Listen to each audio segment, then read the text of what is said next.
Assalamualaikum warahmatullahi wabarakatuh. Perkenalkan, nama saya Muhammad Darhalim Septiadi dengan NPM C1C018086. Di sini saya mengikuti kelas akuntansi keuangan 2, kelas C, dan sini saya akan membahas materi mengenai liabilitas, yaitu liabilitas jangka pendek. Liabilitas menjadi salah satu dari 5 elemen utama pada laporan keuangan.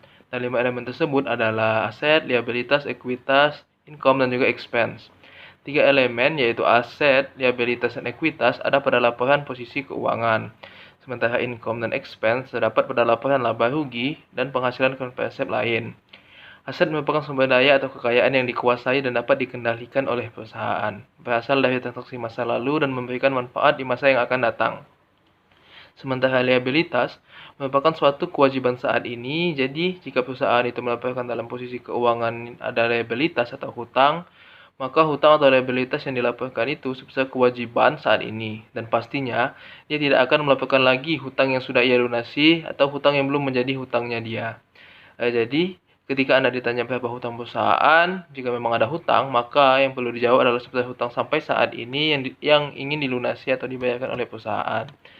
Dan liabilitas memiliki definisi yaitu kewajiban saat ini atau present obligation yang muncul karena adanya transaksi masa lalu.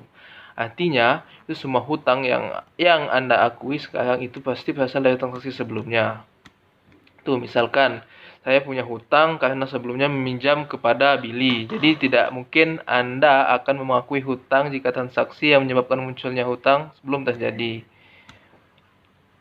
Dan pada liabilitas jangka panjang yang termasuk dalam liabilitas jangka pendek, maksudnya itu adalah akun payable dan merupakan hutang yang timbul karena aktivitas utama perusahaan. Misalnya, di perusahaan dagang, akun payable akan timbul ketika melakukan transaksi pembelian barang dengan cara kredit. Untuk akuntansi untuk transaksi pembelian barang dagang secara kredit, itu secara perpetual, itu ada inventory di debit dengan nilai dan akun payable pada kredit. Untuk secara periodik, itu purchase di debit dan akun payable di kredit. Dan kenapa saat utang bertambah kita mencatatnya di posisi kredit itu karena normal dari akun payable adalah kredit. Dan yang kedua itu notes payable. Notes payable adalah janji tertulis yang diterbitkan oleh perusahaan di mana di dalamnya memuat janji untuk membayar sejumlah uang dengan bunganya pada tanggal tertentu. Dan perusahaan akan menerbitkan notes payable ketika terjadi kondisi itu ketika kita melakukan transaksi pembelian barang dan ternyata hutang kita kepada perusahaan tempat kita membeli barang tersebut sudah over limit atau melewati saldo dari batas maksimum. Misalnya, itu perusahaan A biasanya membeli persediaan barang di perusahaan B. Perusahaan B ini menetapkan batas limit dan dari hutang sebesar 10 juta. Dan ketika kita cek, perusahaan A ini telah mencapai batas limit tersebut, sehingga perusahaan A ingin kembali melakukan pembelian barang dagangan itu secara kredit, maka dalam hal ini perusahaan B tidak akan lagi memberikan hutang yang sama bentuknya dengan hutang biasa, yaitu akun payable, melainkan itu meminta perusahaan A untuk menerbitkan hutang wesel. Kenapa harus menerbitkan hutang wesel? Itu karena agar perusahaan B merasa lebih pasti bahwa perusahaan A akan membayar hutang tersebut. Dan yang kedua itu ketika perusahaan meminjam hutang kepada perusahaan lain. Contoh, perusahaan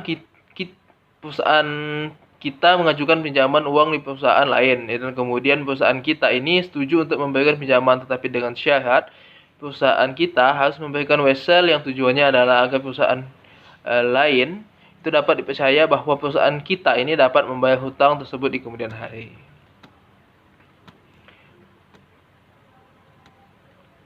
Itu ada definisi payable. Definisi dividen payable itu merupakan bagian laba yang diperoleh perusahaan dan dibagikan atau didistribusikan kepada pemegang saham. Dividen ini diambil dari return earning atau saldo laba, dan karena diambil dari return earning maka menyebabkan return earning berkurang sehingga saldo normal berlawanan dengan return earning yaitu debit. Return earning merupakan suatu bagian dari ekuitas perusahaan yang bentuknya perseroan. Ada dua kelompok utama yaitu ekuitas, yaitu modal dan juga modal saham dan juga return earning, sehingga saldo normal dari keduanya sama-sama yaitu di kredit. Untuk dividen payable akan diakui ketiga. Itu ada 3 tanggal penting terkait dengan dividen. Yang pertama, tanggal pengumuman, berarti sudah diumumkan atau diputuskan bahwa perusahaan akan membayarkan dividen. Maka tanggal pengumuman inilah perusahaan maka perusahaan akan mengakui adanya dividen payable. Maka jurnalnya itu seperti versi di buku itu dividen pada debit dan dividen payable di credit. Untuk di buku intermediate itu ada hidden earning di debit dan juga dividen payable di credit. Tetapi walaupun memiliki perbedaan akun yang di posisi debit sebenarnya, hasil akhirnya itu tetap akan sama, yaitu hidden earning berkurang. Walaupun di buku pada pengantar akuntansi maka akun dividen, tetapi nantinya akun dividen ini akan ditutup pada akhir periode dan otomatis akan mengurangi daripada hidden earning. Mengapa demikian? Karena saat ini menutup akun dividen dengan cara dikredit, maka hidden earning akan didebitkan. Yang selanjutnya itu ada pendapatan diterima di muka. Dan pendapatan diterima di muka itu terjadi ketika perusahaan meminjam uang atas jasa yang belum diselesaikan atau atas barang yang belum diserahkan. Kenapa dikategorikan sebagai hutang? Itu karena kita masih berhutang pekerjaan yang harus diselesaikan atau barang yang harus kita serahkan. Dan untuk jurnal yang kita catat saat terjadi unpaid revenue itu pada kas di debit dan unpaid revenue itu di credit. Selanjutnya ada sales and value added tax payable. Jika di Indonesia itu disebut dengan PPN. Ada juga yang namanya sales tax atau pajak penjualan. Untuk selanjutnya itu ada income tax payable atau hutang pajak pendapatan. Itu ada contohnya, itu jika kita diri pribadi kita yaitu pada PPh pasal 21, sementara untuk perusahaan adalah berdasarkan laba yang diperoleh di masa di mana itu untuk menghitungnya nanti akan menggunakan tarif pajak yang berlaku.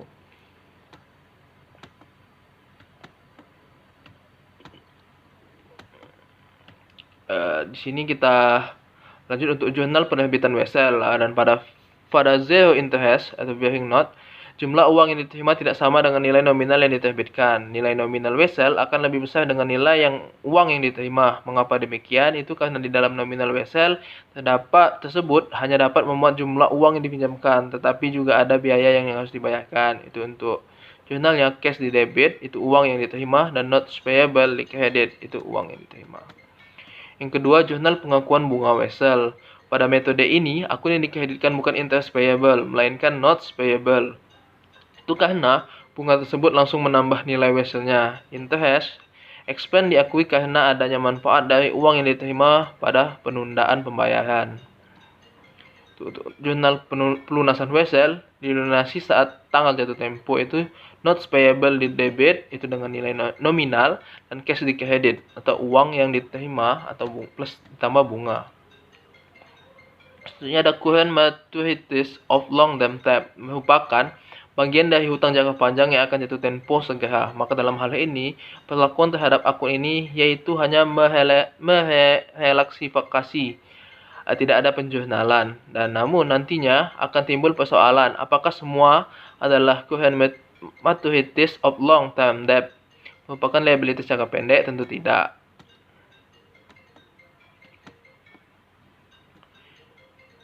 Untuk dividen payable itu ada 3 tanggal penting: tanggal pengumuman, tanggal pencatatan, dan tanggal pembayaran. Untuk tanggal pengumuman, di sanalah perusahaan mengakui munculnya dividen payable. Ada penjurnalan yang dilakukan. Dan tanggal pencatatan, tidak ada jurnal, tetapi hanya pencatatan secara administrasi dan mendata setiap pemegang saham dan berhak mendapatkan bagian dividen.